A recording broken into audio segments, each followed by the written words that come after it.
Welcome to Off Leash and Unfiltered. Trigger warning, I'm Katie Pepe, delivering the truth in dog training.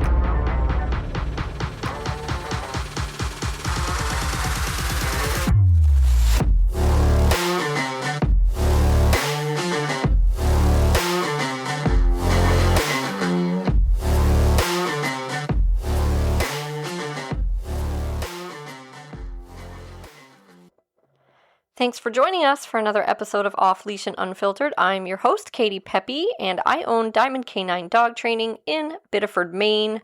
We specialize in e-collar training for off-leash obedience and behavior modification, so helping people stop behaviors they don't like, barking, jumping, getting into the trash, and more serious things, leash reactivity, aggression, resource guarding, and we love working with nervous and fearful and anxious dogs as well. We also offer puppy programs, so that's who we are and what we do, and this podcast is just our way of sharing everything we see and do and learn every day with you guys, everything we're doing with the dogs and with our clients, and our hope is you'll get something out of this that will help you with your own dog. So don't forget to hit subscribe to help support the podcast. Let's dive in. What does it look like for you when your dog gets a hold of something that you don't want them to have? Or maybe they have something that they're allowed to have, but you need to take it away for some reason, like a bone or a toy or whatever the case may be. Is it easy for you to get the item away? Will your dog guard it? Will they hang on to it fiercely? Will they just not give it up? Will they play keep away? That's a really common strategy. And I think sometimes that's just some additional fun for our dogs to play the keep away game. But it's really important for you to be able to get things away from your dog. What we see people resort to time and time again is playing the trade game with their dog, right? So the only way to really get something away from them, if it's something they want, is to offer them something else that they like better. Does that sound familiar? This is a really common strategy. And let me just preface what I'm going to say with you do what you got to do, right? So if that's the only tool you have in your tool cabinet right now, I'm not saying don't do it, but I'm saying don't get complacent with that. It should be better than that, right? You should be able to get things from your dog. I will say, though, if you just have a dog that's playing keep away or having fun playing tug of war with you versus giving up the item, that's one thing. If you have a dog that's actually guarding resources, that's actually threatening to bite you or is biting you, that's actually much more serious, of course. And so definitely more stress on those cases, more of a necessity for you to find a better solution rather than bargaining with that dog. So let's talk about what happens when we play the trade game with our dogs.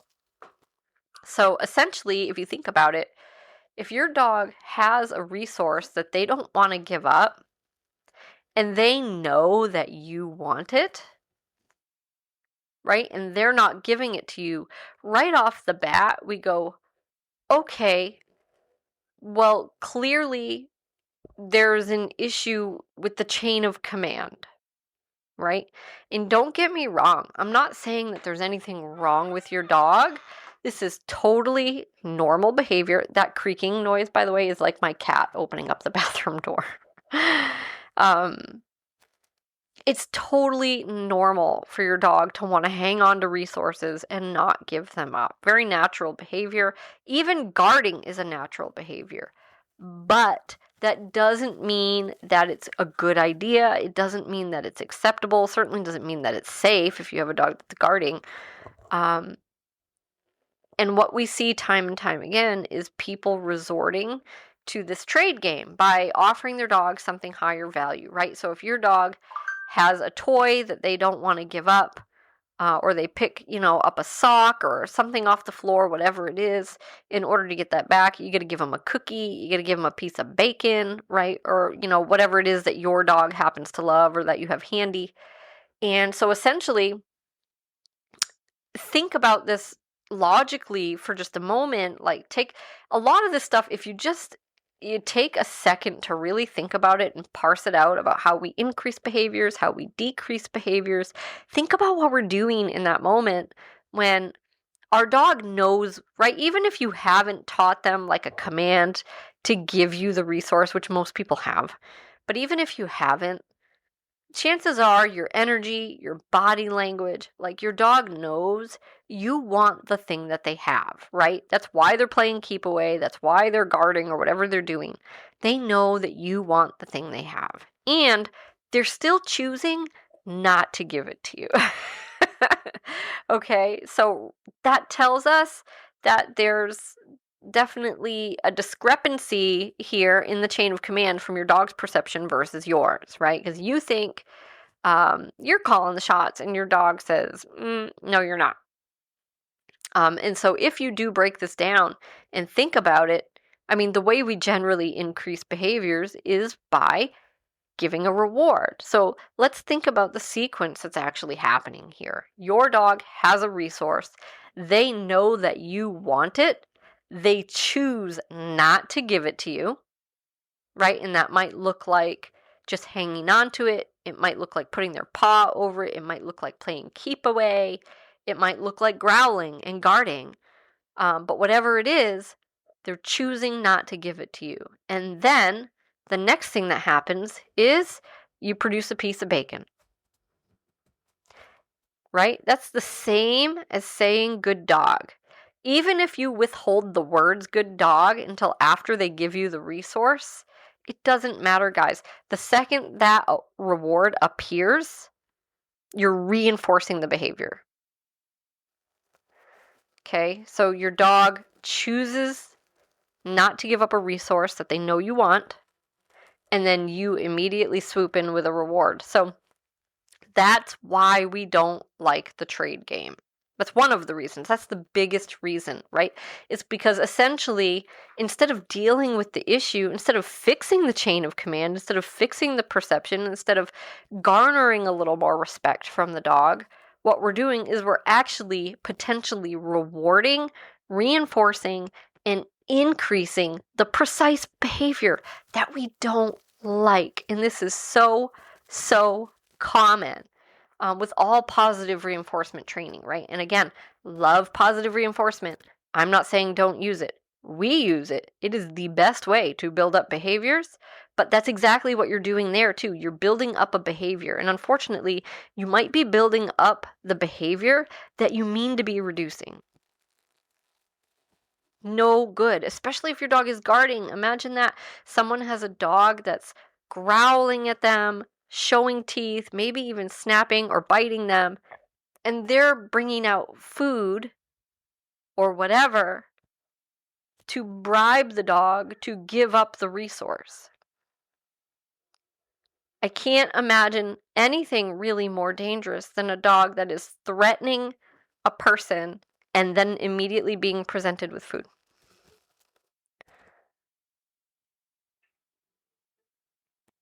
That's why bribes are no good. No good. But on top of that, you're also just avoiding having the discussion that you should be having with your dog, right? Which is, first of all, don't do that. Like, if it's something your dog isn't supposed to have, that's a conversation that needs to happen, right? This might be something you gave them that you're just trying to take away. But if it's something that they stole, something that they're not supposed to have, if they're chewing on your shoes, if they're grabbing socks out of the hamper, if they, sorry, lost my train of thought. Dogs started making noise in the other room. Right, but that's a conversation that needs to be had if there's a behavior that just simply needs to be stopped in the first place, right?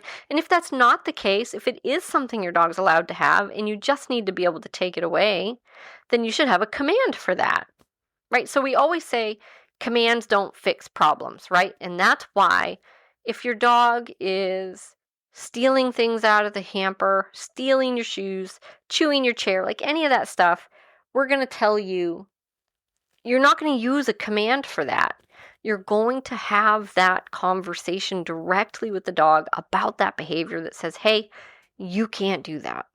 That's so important, right? But the flip side to that is if it is something that they're allowed to have, right, at your discretion, something you give your dog to chew on, something you give your dog to play with, but then you want to be able to take it away, that's when you can use a command, right? Because the dog's not doing anything unwanted.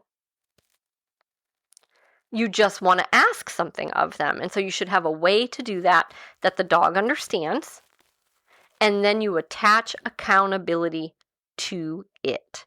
Meaning, we use the out command here, right? So dog has a ball, dog has a bone. We need to take it away. We say out. And then the dog is required to drop that resource and move away from it. And if they don't, there is a correction for that. Right now, that requires training. You can't start there. Your dog isn't going to know what out means magically. They don't know English. You have to teach them. But whatever command you use, right? A lot of people use drop it.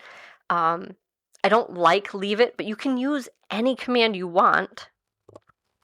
What we don't want to see is we don't want to see people using the phrase leave it, or any phrase for that matter, to get their dog to not do behaviors that they should never do.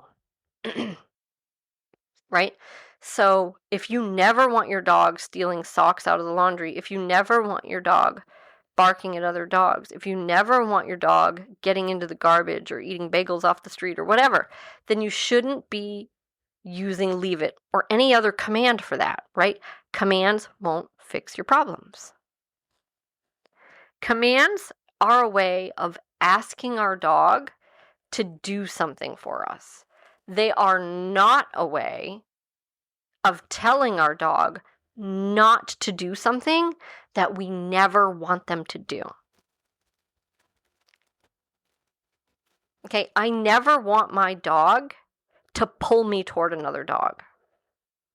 So if he does that, we're just going to have that conversation. I'm going to say no, there's going to be a correction. It is that simple. What I'm not going to do is leave it, leave it, leave it, leave it, leave it. Okay?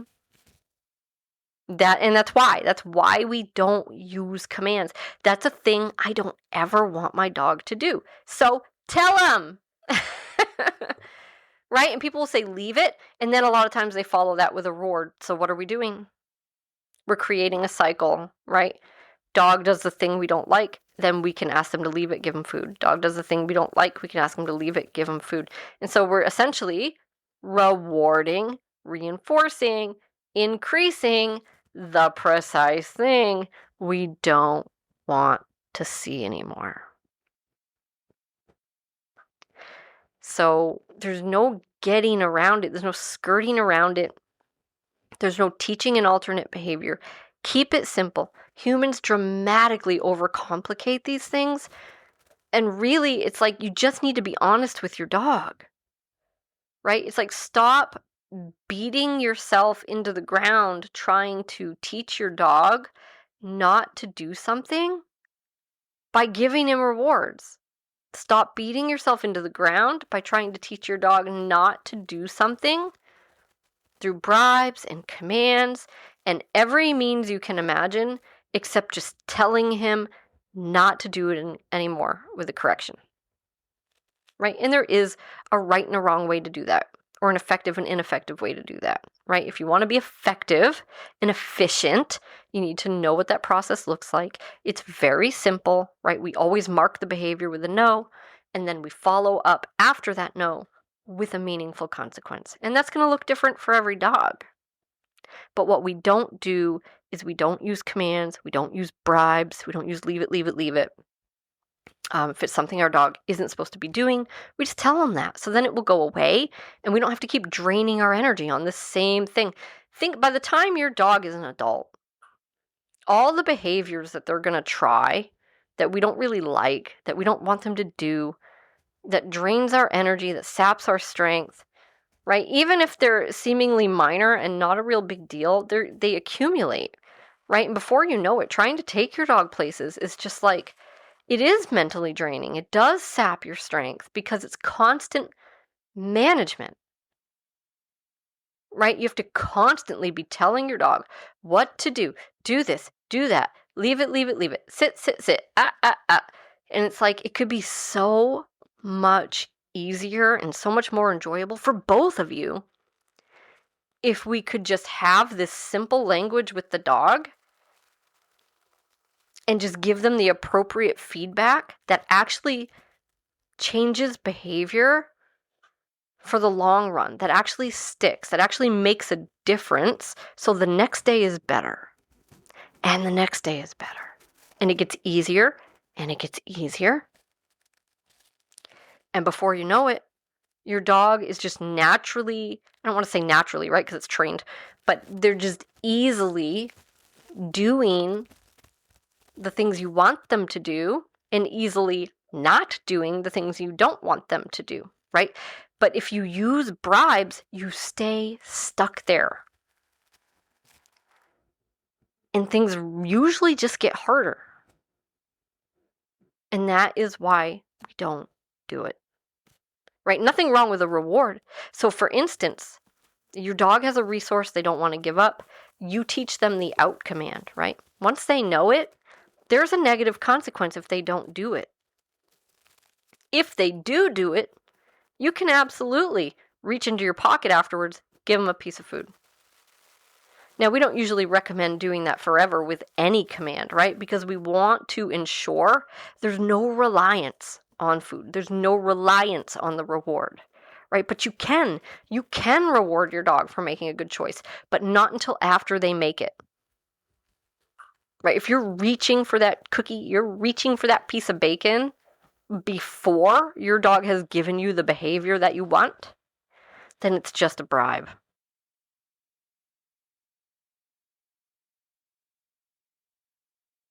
Can't get enough of this dog training stuff? Well, I have great news. We're going to start offering an inexpensive paid subscription where you can get access to our new exciting bonus content.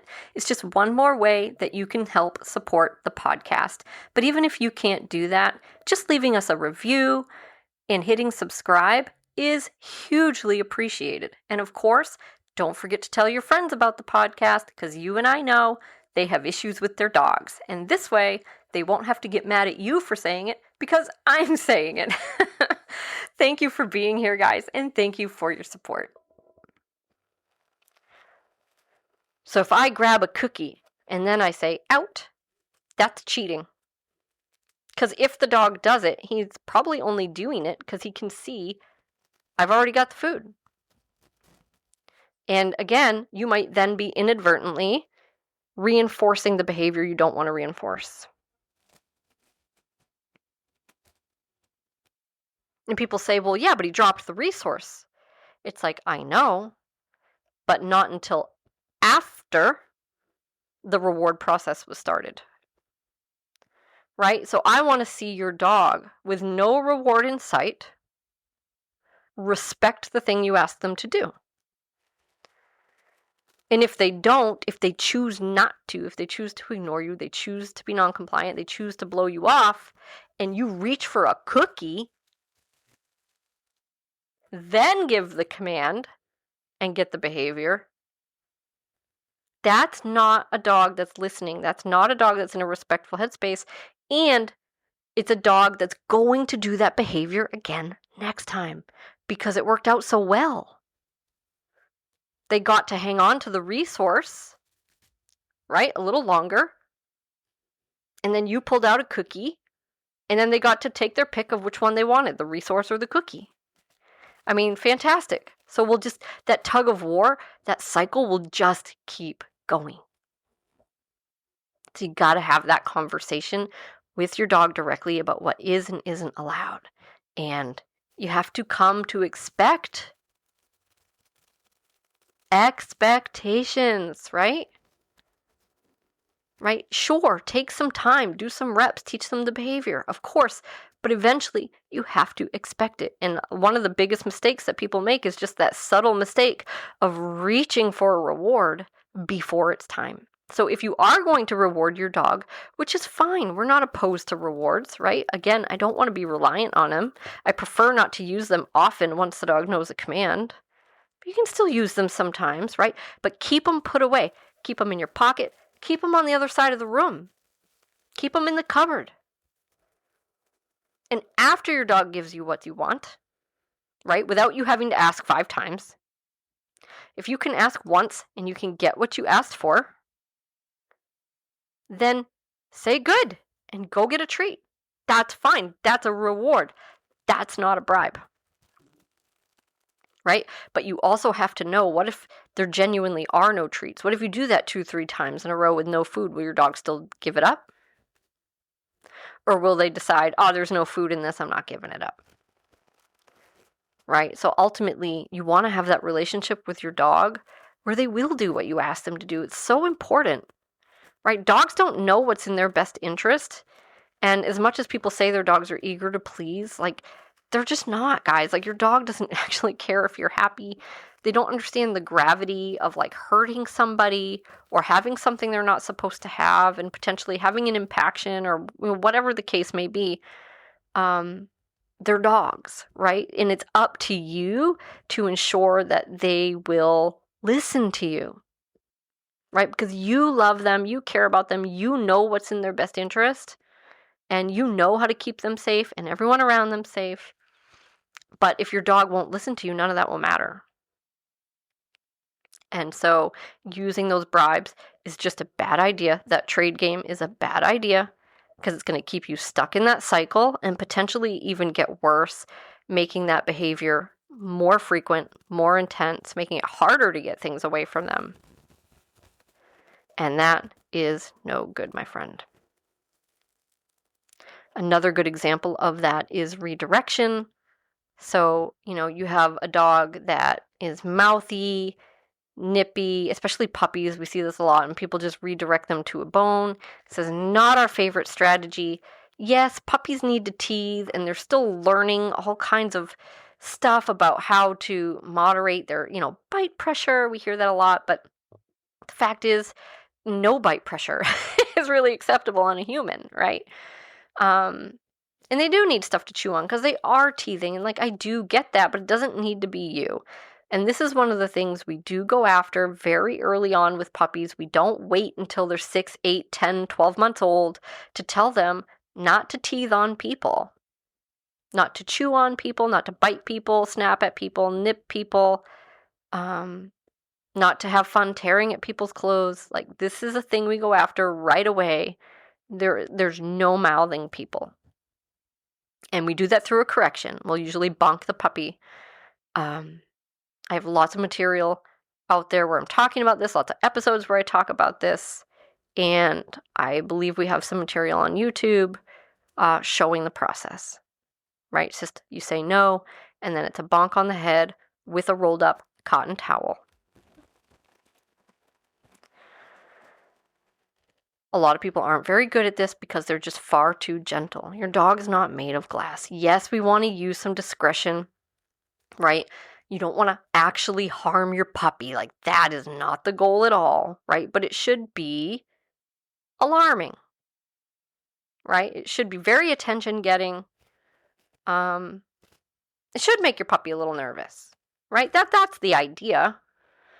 So if you do it right, if you do it properly, you do it firmly enough, puppy's going to learn not to mouth you, right? And then after that, if you want to redirect them to a bone to chew on, fine, right? But the thing is, everyone wants to skip that step where we actually tell them that mouthing behavior, it's not acceptable and it's not going to work out well for you. You shouldn't do it. Everybody wants to skip that step and go right to the redirection, right to the give them a bone. And essentially, what are we doing, guys? Puppy bites you, puppy gets a bone. Puppy bites you, puppy gets a toy. I mean, it doesn't take a genius, right? And I'm not trying to insult anybody, but again, people just don't take the time. They just listen to the nonsense on the internet instead of actually using their brain. And I know most people out there are smart enough, to come to this conclusion if they just stopped and thought it through, but they don't. We just believe what people tell us, right? And everyone tells you to do that. And so that just becomes the cultural norm. And it's not correct. And I'm not saying that it never pans out. Some puppies, it really is just a mouthing sensation thing. And once they're done with their teeth coming in, like, it's just not an issue anymore, right? But that's not because redirection worked with them. That's a behavior that was probably just naturally going to subside anyway. But a lot of puppies, it doesn't. It doesn't subside. And a lot of times it gets worse.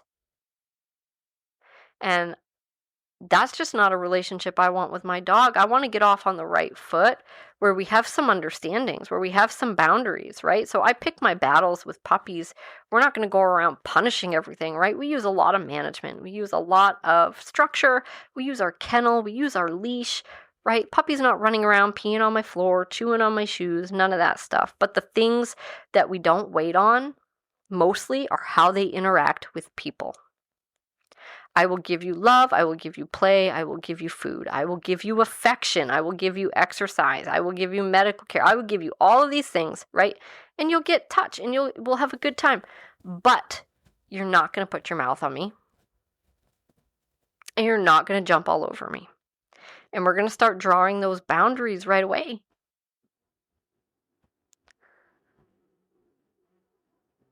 And that's important. Because you don't want a relationship with your dog where they grow up knowing you as an entity with no boundaries. If you put a dog in with another dog, is that going to happen? Hell no. That other dog is going to have boundaries most of the time. Right? And that's why oftentimes dogs don't give other dogs the same level of crap that they do people. Because no dog is going to go, oh, let me go get a cookie to give you. Right? No, they're going to turn around, they're going to growl, they're going to snap. They're going to tell the dog off. But people will redirect, will bribe, will reach for a toy or a bone or a treat.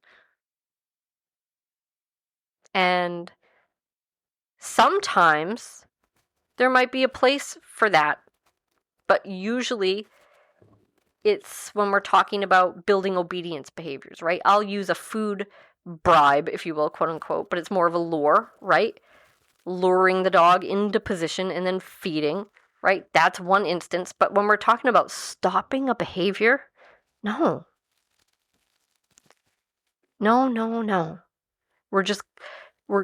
going to have that conversation. And it's not the funnest part of training, but it's simple, it's straightforward, and it's usually very brief. And once you've done it, you've done it. Once the dog experiences that a few times, they know that's a boundary, right? And now you can move past that and you can build other stuff that you do like. You can focus on the funner stuff, right?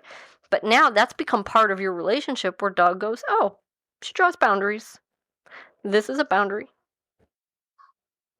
And that's a healthy, good thing, right? But by trying to avoid having that conversation, we get too sucked into bribes, trade games, redirections, right? Always trying to use positive stuff and never trying to use negative stuff, which is childish. It's just not how things work in reality.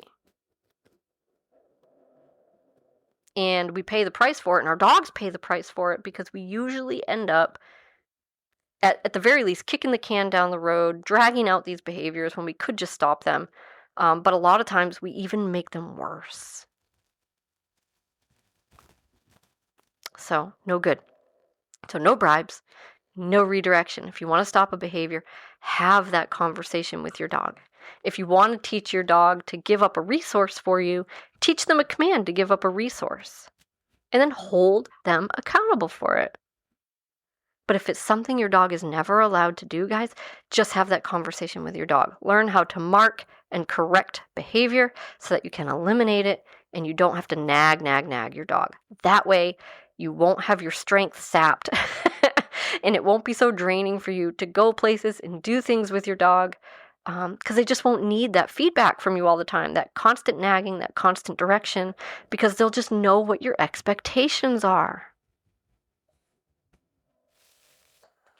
We hope you enjoyed today's episode. If there's a topic you'd like to hear discussed, you can send that to me directly at katie@diamondcanine.com via email. So I will link to that email address in the show notes. Thanks for joining us today, guys. Thanks for supporting the podcast, and I look forward to the next one.